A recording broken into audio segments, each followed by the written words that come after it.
Example problem 5 asks us for the abbreviated electron configuration of potassium.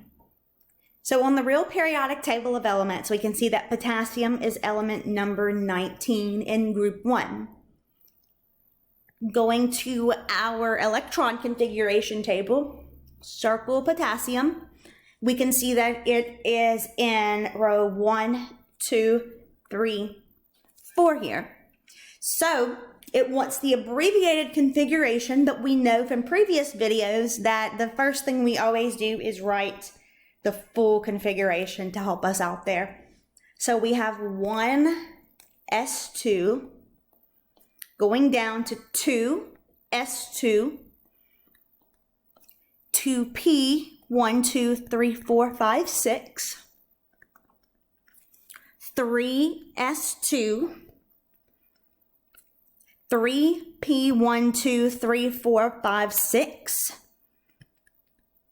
and then finally 4s1.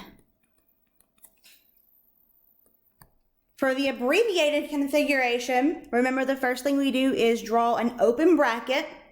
We go to group 8A, and then we circle the noble gas that's directly above the row for the element of interest. And that is going to be argon, so AR. And then we write, or we figure out what the abbreviation or what the full configuration for argon is. So here for argon, it's 1s2, 2s2, 2p, 1, 2, 3, 4, 5, 6, 3s2, 3p, 1, 2, 3, 4, 5, 6. So everything to 3p6 and back, we strike.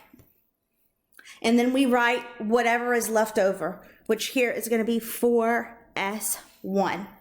And so it may not have been very clear on the previous video how it's actually an abbreviation, but here in this problem for the configuration for potassium, you can really see how this is an abbreviated configuration because you strike through pretty much everything else except for that 4s1. Let me know if you have any questions about example problem 5.